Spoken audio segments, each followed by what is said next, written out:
하나님께서 오늘 우리에게 주시는 말씀은 구약성경 신명기 23장 9절에서 14절까지 말씀입니다. 23장 9절에서 14절까지 말씀을 한 절씩 교독하도록 하겠습니다.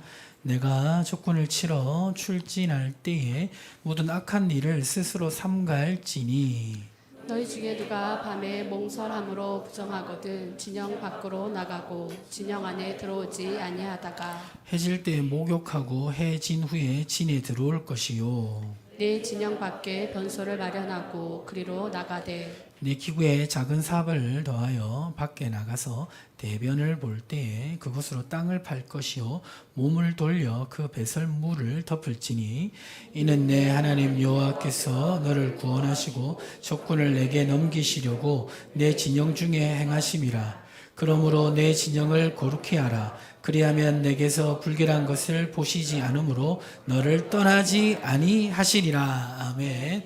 저는 오늘 거룩과 영적 전쟁, 거룩과 영적 전쟁이란 제목으로 하나님 말씀 증거하도록 하겠습니다. 혹시 프랑스 파리에 다녀오신 적 있으십니까? 예, 없으세요. 저도 안 가봤는데요. 파리 하면 문화와 예술이 발달한 도시고 패션의 도시이기도 하고 또 맛있는 음식들이 많이 있는 도시라고 합니다. 그런데 지금은 파리가 그래도 19세기만 해도 이 파리에 큰 문제가 있었는데 어떤 문제가 있었냐면 하수 시설이 제대로 없었습니다. 그러다 보니까 이제 인간의 배설물이나 생활 오수들을 어디에 버렸냐면 그냥 뭐 도로의 구덩이나 이제 뭐 웅덩이 그리고 도랑 이런 데 버렸습니다. 그러다 보니까 파리의 인구가 많아지기 시작하면서 굉장히 도시 전체의 위생이 비상에 걸렸습니다. 그래서 이제 1832년 파리에 콜레라가 유행하기 시작했는데 7개월 동안 2만 1,000명이 이 콜레라로 사망하는 그런 사건이 일어났습니다. 이러한 심각성을 느끼고 그때부터 대대적으로 하수도 공사를 했는데 600km에 이르는 하수 공사를 했습니다. 그래서 배설물이라든지 그리고 생활호수를 도시 밖으로 걸러낼 수 있도록 그렇게 공사를 했습니다. 이러한 공사를 하고 나서 그 다음부터는 위생이 굉장히 많이 좋아져 가지고 파리의 사람들도 건강해졌습니다. 사실 위생 관리를 하는 것은 사람의 건강을 유지하는 데 아주 중요한 요소이기도 합니다. 그런데 위생 관리를 철저히 하는 것이 오늘 성경 본문에 보니까 전쟁하고도 연관이 있다라고 하나님께서 말씀하십니다. 어떻게 보면 잘 이해가 안 되는데요. 신명기 24장 9절에 보니까 이렇게 말씀하고 있습니다. 내가 적군을 치러 출진할 때에 모든 악한 일을 스스로 삼갈지니 전쟁하러 갈 때 악한 일을 하면 안 된다라고 말씀하고 있습니다. 당장 이 말씀만 보면 악한 일, 어떤 뭐 도둑질이나 뭐 간음이나 이런 죄를 얘기할 것 같은데 10절부터 보면 이해의 내용들이 기록되어 있습니다. 23장 10절과 11절 보시면 이렇게 말씀하고 있습니다. 한 절씩 교독하면 너희 중에 누가 몽설함으로 부정하거든 진영 밖으로 나가고 진영 안에 들어오지 아니하다가 해질 때 목욕하고 해진 후에 진에 들어올 것이요 예, 한글 성경에는 몽설이라고 어떤 상황이 특정되어 있는데요. 원어는 분명한 단어가 특정되어 있지 않습니다. 새한글 성경에는 이 내용을 이렇게 이제 번역을 했는데요. 이렇게 기록되어 있습니다. 우리 김우진 집사님이 한번 읽어주세요. 그대 가운데서 밤에 닥친 일로 깨끗하지 않은 사람이 생기면 그는 진영 밖으로 나가도록 하십시오. 진영 안으로 들어오지 않도록 하십시오. 저녁 무렵에 물로 몸을 씻도록 하십시오. 그러고는 해질 때 진영 안으로 들어와도 됩니다. 그러니까 이제 몸에 어떤 분비물이 나와서 그런 이제 불결한 상황이 되면 그것을 그냥 잊지 말고 진 밖으로 나와서 깨끗하게 씻고 들어오라는 것입니다. 자, 그리고 그 다음 말씀도 비슷한 맥락인데요. 신명기 23장 12절과 13절에 보면 이렇게 기록되어 있는데 내 진영 밖에 변소를 마련하고 그리로 나가되 밖에 나가서 대변을 볼 때 그것으로 땅을 팔 것이요 몸을 돌려 그 배설물을 덮을지니. 그러니까 이 그 화장실을 저 진영 밖에 두고 거기서 볼일을 보고 들어오라는 것입니다. 그런데 그 거리가 아마 한 1km 정도 될 것 같은데요. 옛날에 이제 우리 성도님들 중에도 화장실이 밖에 있었던 분들 있었을 것입니다. 저도 어릴 때는 화장실이 밖에 있었는데 1km 정도 되는 거리까지 가서 용변을 보고 들어오라는 것입니다. 그리고 이게 전쟁하고 관련이 있다라고 말씀하고 있습니다. 물론 위생 관리를 철저히 해야 건강해지기도 하죠. 그래야 싸움도 잘 할 수 있습니다. 그런데 직접적인 관련은 없는 것 같은데 하나님께서는 이렇게 개인 위생 관리를 철저히 하지 않는 것이 악한 일이라고 말씀하고 있습니다. 그리고 전쟁 중에 그런 악한 일을 해서는 안 된다라고 말씀하고 있습니다. 자, 이것이 어떤 의미가 있는 것일까요? 구약 성경에 보면요, 이런 씻는 것, 몸에 나오는 분비물을 씻는 것 외에도 여러 가지 정결법이 있습니다. 정결법에 보면 이스라엘 백성이 먹어야 될 것과 먹지 말아야 될 것에 대해서 말씀하고 있고요. 그리고 시체를 만지거나 그리고 이제 이 몸이 조금 이제 정상적이지 않은 그런 몸을 가진 사람들을 또 만지게 되면 부정하게 된다라고 말하는 내용들도 있습니다. 이 모든 것은 사실상 하나님께서 하나님의 백성을 이방 백성과 구별되는 그러한 정체성을 주시기 위해서 만든 법입니다. 그런데 이것이 사실 이제 오늘날 우리에게 어떤 의미가 있을까 생각할 수가 있는데요. 신약의 성도들에게는 이렇게 적용할 수가 있습니다. 제가 한번 적어봤는데, 예, 우리 그다음 넘겨주시면 우리 김효준 지사 읽어주세요. 정결의 1차적 목표는 몸이지만 구약의 이러한 정결 예식은 성도의 마음과 영혼을 정결하게 하는 상징적인 표현입니다. 예. 그러니까 이제 구약에서 이제 이런 정결법에 대해 자세하게 나온 그 의미는 뭐냐면 사실상 시체를 만지지 말고 또 이제 이 그 먹는 것도 구별해서 먹고 그리고 부정한 사람을 만졌으면 거기에 대해서 어떤 격리 조치가 취해지고 이 모든 것은 사실상 죄에서 멀리 하라는 그런 메시지의 상징입니다. 그것이 구약에서는 이제 그렇게 하나님께서 말씀하셨지만 신약의 성도들에게는 그렇게 적용이 되는 것입니다. 자, 그런데 오늘 이런 정결법이 우리에게 의미가 있는 것은 뭐냐면 지금 하나님께서는 이 정결법을 어디에서도 시행하라고 말씀하고 계십니까? 광야를 지나가는 가운데서도 정결한 삶을 철저하게 지킬 것을 말씀하고 있습니다.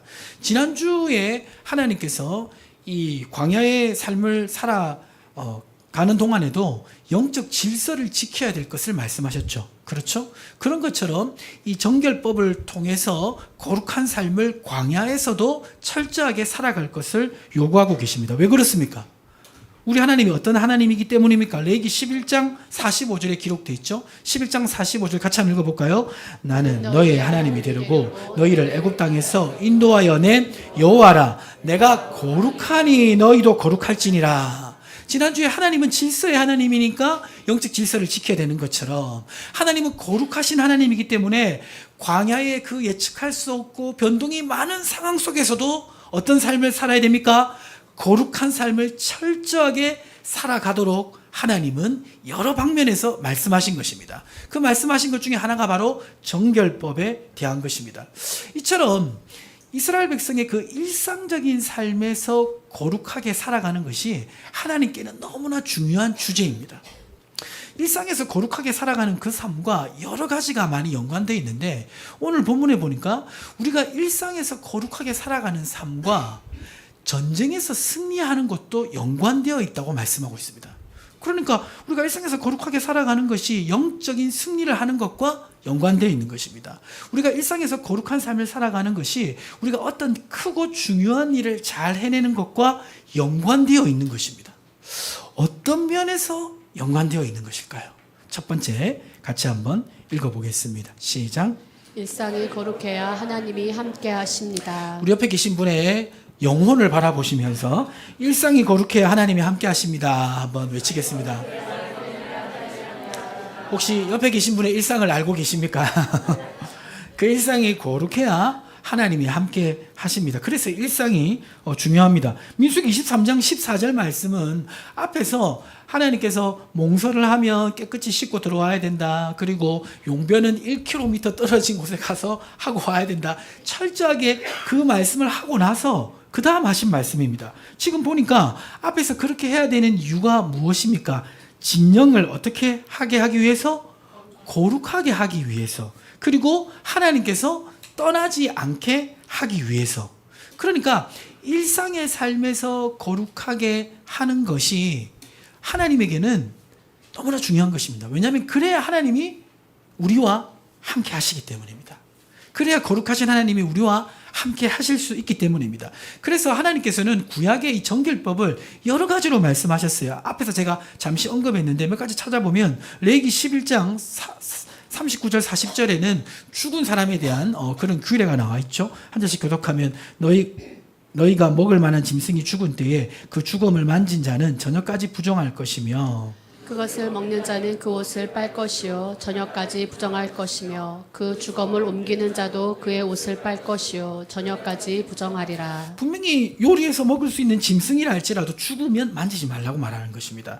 그리고 레위기 11장 41절 42절에는 우리가 먹을 수 있는 이제 짐승 먹지 못하는 것을 구분해놓고 먹지 못하는 짐승을 먹지 말 것을 말씀하고 있습니다. 한 절씩 교독하면 땅에 기어다니는 모든 길짐승은 가증한즉 먹지 못할지니 그 땅에 기어다니는 모든 기는 것 중에 배로 밀어 다니는 것이나 네 발로 걷는 것이나 여러 발을 거진 것이라 너희가 먹지 말지니 이것들은 가증함이니라. 이 동물들은 이제 어떤 걸 얘기하냐면 도마뱀이라든지 뱀이라든지 카멜레온, 지네 같은 절지동물 이런 거 말하는데 혹시 드셔보신 적 있으십니까? 예, 저는 좀 먹어봤습니다. 예, 저희 집에 건강원을 해가지고 제가 안 먹어본 게 없습니다. 그래서 제가 이렇게 건강합니다. 당시 하도 가난해가지고 먹을 보약은 못 먹이고 그래서 저희 아버님 이것저것 많이 저한테 먹여가지고 제가 건강한데요. 사실 이거는 일반적으로 잘 안 먹는 거잖아요. 그렇지만 이스라엘 백성의 거룩함을 유지하기 위해서 이것을 구분시켜 놓았습니다. 44절에 분명히 하나님은 이렇게 말씀하고 있습니다. 나는 여호와 너희 하나님이라 내가 거룩하니 너희의 몸도 구별하여 거룩하게 하고. 자, 그래서 이스라엘 백성은 이런 구별을 통해서 거룩한 백성으로서 정체성을 유지했습니다. 자, 그러면 이게 신약에 우리에게는 어떻게 적용될 수가 있을까요? 시체를 멀리하는 것, 먹는 것을 구별하는 것이 신약의 성도가 거룩하게 살아가는 그 일상과 어떻게 연관 지을 수가 있을까요? 자, 어떻게 연관 지을 수 있을까요? 죽음을 멀리하는 것. 자, 제가 한번 적용점 생각해 봤습니다. 혹시 이번 한 주 영화나 미디어나 넷플릭스 보신 분 있으십니까? 그 영화 보시면서 몇 사람이나 죽었습니까? 많이 죽었죠. 요새 드라마나 영화 보면 너무 많이 죽어요. 죽여요. 그거를 너무 부각을 시켜요. 아이들이 보는 콘텐츠도 그런 것이 굉장히 만연합니다. 자, 그런 것들을 봤을 때 이제 요새 많이 쓰는 단어가 있는데 사람들이 일상적으로 단어를 많이 쓰는 것과 문화와 연관되어 있습니다. 요새 어린 자녀라 할지라도 어떤 말을 많이 쓰는 줄 아십니까? 죽을래? 이런 말 많이 써요. 아이들도 많이 쓴다니까요. 예. 자, 이러한 어떤 영향력이 선하고 거룩하지 않습니다. 근데 그 영향력이 우리에게도 미치고 있는 것입니다. 먹는 것을 구별하는 것 한번 생각해 봤습니다. 특별히 우리 청년들에게 한번 질문해 보고 싶습니다. 먹방을 보는 게 이게 하나님 기뻐하실까요? 많은 음식을 쌓아놓고 배가 터지도록 먹는 거, 그걸 보면서 즐기는 것이 그것이 성도로서 합당한 삶이라고 생각합니까? 잠언 23장 21절에 이렇게 말씀하고 있습니다. 우리 청년들 한번 읽어보겠습니다. 술 취하고 음식을 탐하는 자는 가난하여질 것이요 잠자기를 즐겨하는 자는 헤어진 옷을 입을 것임이니라. 탐심이 죄라고 돼 있는데 적용하면 탐식도 죄라는 것을 우리는 기억해야 됩니다. 그러니까 지금 성도로서 우리의 일상에 맞닿은 부분 속에서 적용할 수 있는 것들이 여전히 있는 것입니다. 자, 이렇게 생각해 보면 거룩한 삶이란 것은 사실상 어디서 이루어지냐면 우리의 일상에서 이루어진다는 것을 알 수가 있습니다. 그리고 일상의 생활의 습관을 거룩하게 해야 된다는 것도 깨달을 수가 있습니다. 자, 그러면 바쁘게 살아가는 우리가 정말 이 세상 문화 한복판 속에서 어떻게 이 거룩함을 일상 속에서 유지할 수 있을까요? 하나님은 이스라엘 백성에게 이러한 제도, 장치를 마련해 주셨습니다. 민수기 28장 3절과 4절 보시면 이렇게 기록되어 있는데, 한 절씩 교독하면, 또 그들에게 이르라, 너희가 여호와께 드릴 화제는 이러하니 1년 되고 흠없는 순양을 매일 2마리씩 상번제로 드리되.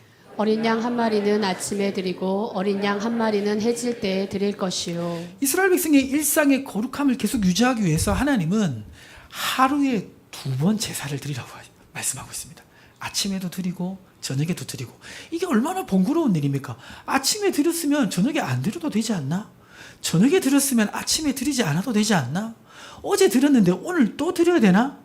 그러나 우리가 일상이 거룩해지기 위해서는 하나님께 아침 저녁으로 나아가는 시간이 반드시 필요한 것입니다. 그 시간을 통해서 우리가 우리의 자신의 일상을 점검할 수 있는 것입니다. 이 말씀을 오늘 우리가 적용해서 볼 수 있는 말씀이 있는데요. 여호수아서 1장 8절입니다. 여호수아서 1장 8절 말씀을 우리 남성 성도님들 한번 읽어보시겠습니다.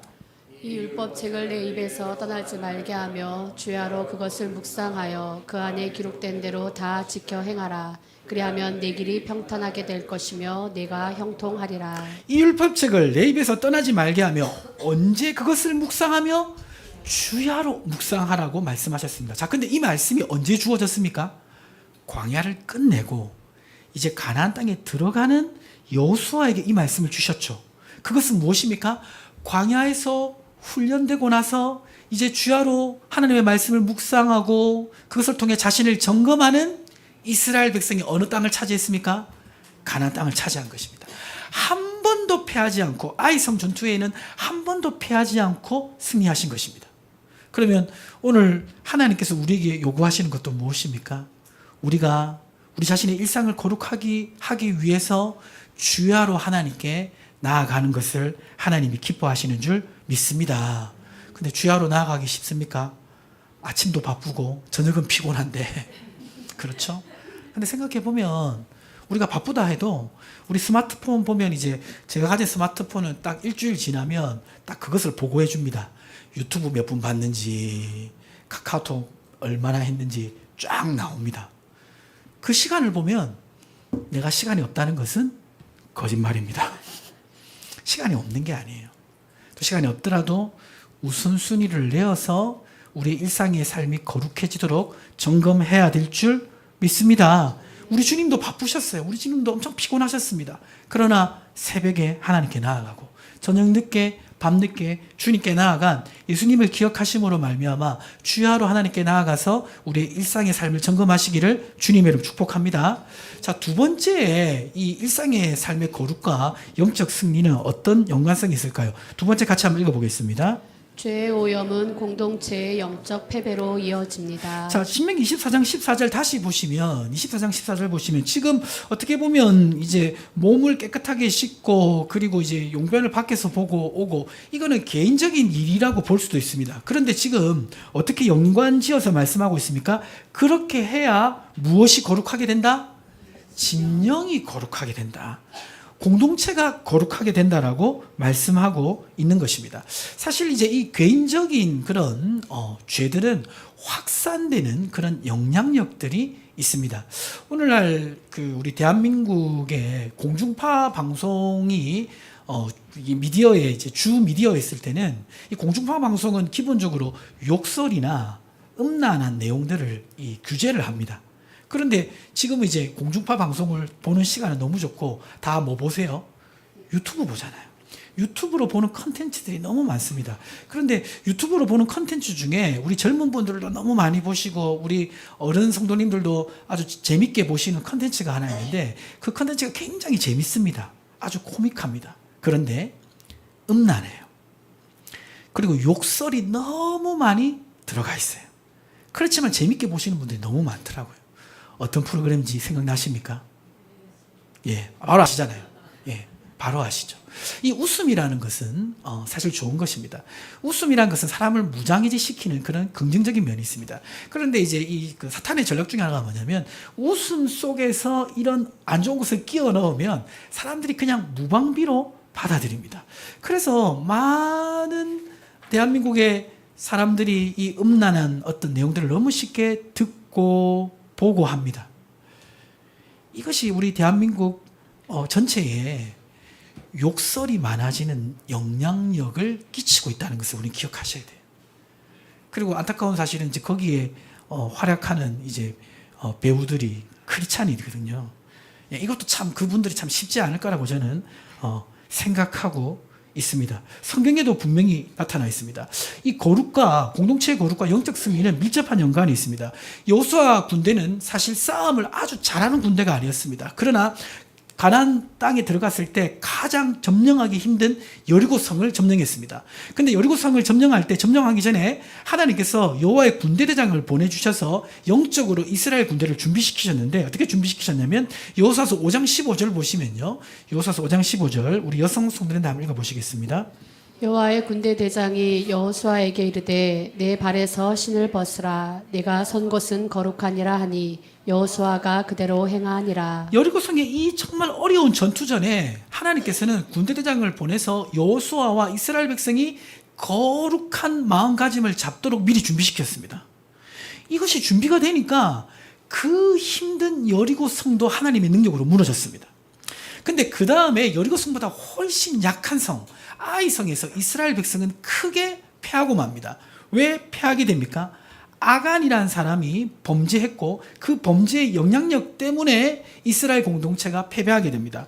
그래서 하나님께서는 이것을 분명히 지적하셔서 여호수아서 7장 13절에 이렇게 말씀하셨는데 우리 김효진 집사님 한번 읽어주세요. 너는 일어나서 백성을 거룩하게 하여 이르기를 너희는 내일을 위하여 스스로 거룩하게 하라. 이스라엘의 하나님 여호와의 말씀에 이스라엘아 너희 가운데 온전히 바친 물건이 있나니 너희가 그 온전히 바친 물건을 너희 가운데에서 제하기까지 내 원수들 앞에서 능히 맞서지 못하리라. 자, 그러니까 거룩한 이 공동체의 이 영적인 그러한 것이 무너지니까 너희들은 절대로 이길 수 없을 것이다라고 얘기하고 있는 것입니다. 그래서 우리는 이 개인의 어떤 죄의 이 틈이 오염이 공동체로 확산되는 것들을 항상 눈여겨보시고 그것을 막아설 수 있어야 됩니다. 가정적으로도 그렇고요. 교회적으로도 그렇습니다. 우리는 우리 자신의 신앙뿐만 아니라 공동체가 함께 영적인 싸움을 한다는 것을 기억하시고 서로 돌아볼 필요가 있습니다. 히브리서 3장 13절에 이렇게 말씀하고 있죠. 오직 오늘이라 일컫는 동안에 매일 피차 어떻게 됩니까? 권면하여 너희 중에 누구든지 죄의 유혹으로 어떻게 되지 않도록 해라. 완고하게 되지 않도록 해라. 가족 구성원이나 또 우리 성도들이 죄의 틈이 생겨서 그 죄가 일상생활에서 계속 반복됨으로 말미암아 이 죄의 영향력 가운데 이렇게 잠식되는 것들을 그냥 보고 있으면 안 됩니다. 그들을 위해 기도하고 그것들을 벗어날 수 있도록 권면해야 됩니다. 거기서 빼낼 수 있도록 도와야 됩니다. 그러기 위해서는 어떻게 해야 됩니까? 히브리서 10장 24절 25절에 보니까 서로 어떻게 해야 됩니까? 돌아보아야 됩니다. 사실 이제 예배에 나오지 않는 분들은 사실은 이 영적인 그런 공격을 많이 받을 수 있습니다. 그래서 우리가 안부도 묻고 어려운 일이 없는지 서로 소식도 전하고 기도하고 해줘야 됩니다. 그리고 이렇게 아까 우리 옆에 계신 분들 한번 보셨잖아요. 일상이 어떤지 한번 이렇게 살펴보라고 했는데 한번 다시 우리 주변에 계신 성도님들을 한번 보십시오. 그분들의 영혼을 한번 싹 보십시오. 혹시 영혼에 이만한 영적 구멍이 있으신 분 없으십니까? 그런 게 느껴지면 그냥 보고 계신 게 아니라 어려운 일은 없는지 얘기도 하고 서로 격려도 하면서 그 틈을 메꿔야 될 줄 믿습니다. 그럴 때 우리 공동체가 함께 영적인 승리를 할 수가 있는 것입니다. 마지막으로 기억해야 될 건 무엇일까요? 마지막으로 기억해야 될 건 같이 한번 읽어볼까요? 일상의 거룩함을 통해 영적 전투력을 키워야 합니다. 이 일상의 거룩함이 영적 전투력과 굉장히 연관되어 있습니다. 23장 14절을 다시 보시면요. 자, 이렇게 기록되어 있죠. 지금 앞에서 이제 이 개인의 어떤 위생과 관계된 개인의 어떤 그런 경건을 잘 해야 진영이 거룩하게 되고 그리고 하나님께서 떠나지 아니하신다라고 말씀하고 있습니다. 그러니까 일상의 삶에서 거룩이 유지될 때 하나님이 함께 하시는 것을 우리는 경험할 수가 있는 것입니다. 반대로 얘기하면 일상의 삶을 소홀히 하고 이 거룩에 대한 빈틈이 많잖아요. 그러면 하나님이 함께 하시지 않음에도 불구하고 깨닫지 못합니다. 그러면 중요한 어떤 문제에 걸려 넘어지게 되어 있습니다. 그 대표적인 사람이 누구냐면 삼손입니다. 자, 삼손을 보시면 삼손은 하나님과 언약을 맺은 나실인입니다. 그런데 드릴라에 의해서 이 머리털이 잘려서 힘을 다 잃게 되죠. 그런데 그 과정을 자세히 보시면 삼손의 일상이 무너져서 그렇습니다. 삼손이 누구를 만납니까? 이방 여인을 그냥 계속 만납니다. 누군가를 만나는 그의 일상이 기준 없이 되어졌습니다. 그렇죠? 그게 무너진 거죠. 그리고 머리털의 비밀을 지금 누구한테 얘기했습니까? 드릴라에게 그냥 얘기했습니다. 말하는 거, 말 조심을 안 한 거잖아요.